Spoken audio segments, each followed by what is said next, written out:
জয় গুরু ইষ্টপ্রাণ দাদা ও মায়েরা, আজ ইষ্ট প্রসঙ্গে জেনে নেব আশ্রম সংবাদ। দেওঘর সৎসঙ্গ আশ্রম সংবাদ জেনে নেব। আশ্রমে কি বর্তমানে চলছে এবং একটি আনন্দ সংবাদ রয়েছে। তাছাড়া পরম পূজ্যপাদ শ্রী শ্রী আচার্যদেব দিয়েছেন বিভিন্ন দাদা ও মায়েদের বিভিন্ন জটিল জটিল সমস্যার সমাধান জেনে নেব এই আশ্রম সংবাদে। এ মাসের আলোচনা পত্রিকায় প্রকাশিত হয়েছে। ভিডিওটি লাইক করে শেয়ার করবেন যাতে সবাই জানতে পারেন। নতুন হলে সাবস্ক্রাইব করবেন চ্যানেলটি। এবারে বিস্তারিত আশ্রম সংবাদ। নিত্য দেশের নানা প্রান্ত থেকে অগণিত মানুষ সৎসঙ্গ আশ্রম দর্শনে আসেন। পরম প্রেমময় শ্রী শ্রী ঠাকুরের সর্বকল্যাণকর বহুমুখী প্রতিষ্ঠান দর্শন এবং প্রিয় পরম প্রতিভু শ্রী শ্রী আচার্যদেবের দর্শন ও তাঁর সাথে বাক্যালাপ করে প্রত্যেকে সমৃদ্ধ হন। শীতকালের দর্শনার্থীদের সংখ্যা বেড়ে যায়।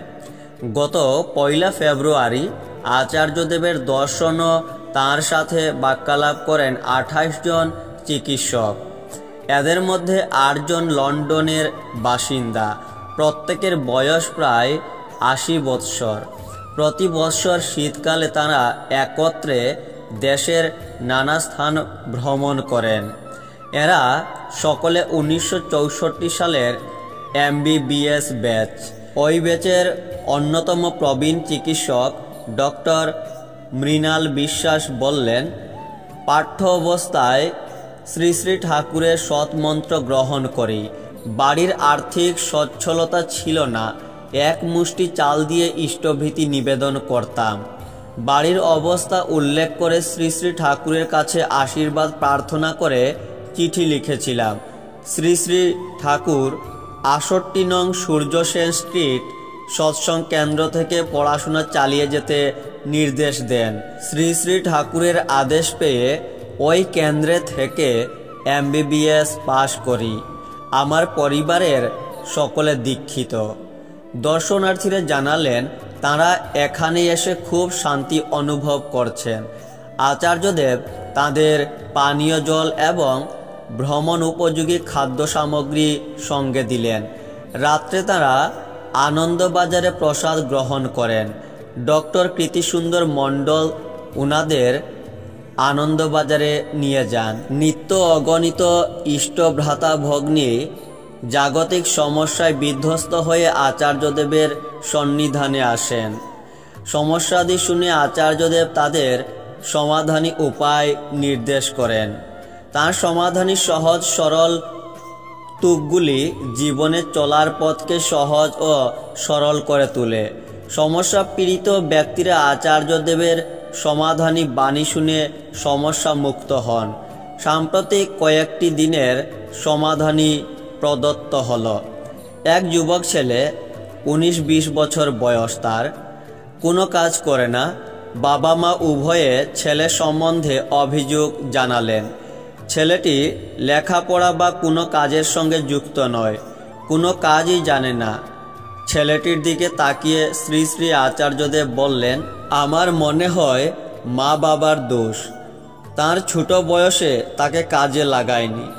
মা হয়তো রান্না করতে করতেই বলল, যা সামনের দোকান থেকে 500 গ্রাম আলু নিয়ে আয়, কিংবা সবজিটা ধুয়ে নিয়ে আয় তো রান্না হবে, কিংবা তোর বাবা এত দূর থেকে এলো, পা ধোয়ার জল 1 ঘটি এগিয়ে দে।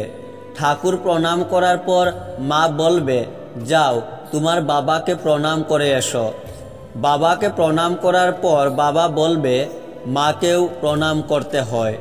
এভাবে ছোট বয়সেই তাদের লেখাপড়া, শ্রদ্ধা, ভক্তির শিক্ষা দিতে হয়।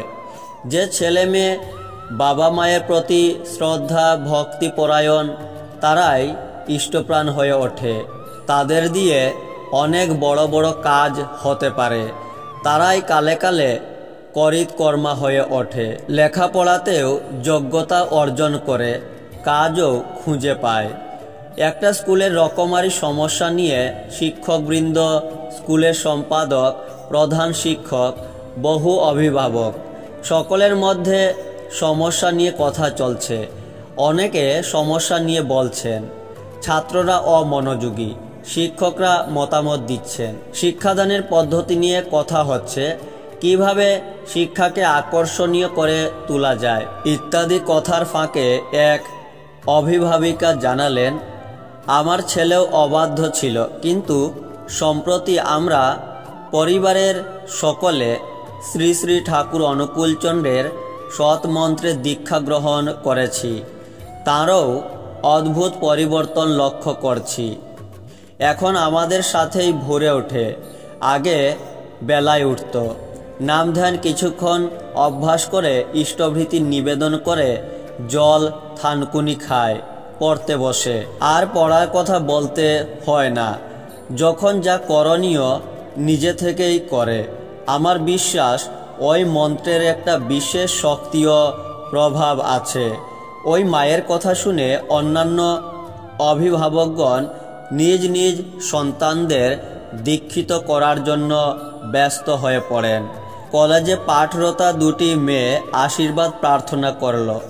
শ্রী শ্রী আচার্যদেব তাদের বললেন, তোরা দেখতে শুনতে ভালো, পড়াশোনাও করছিস। কোনো ছেলে হয়তো বলল, আই লাভ ইউ, আমি তোমায় ভালোবাসি, বলতেই পারে।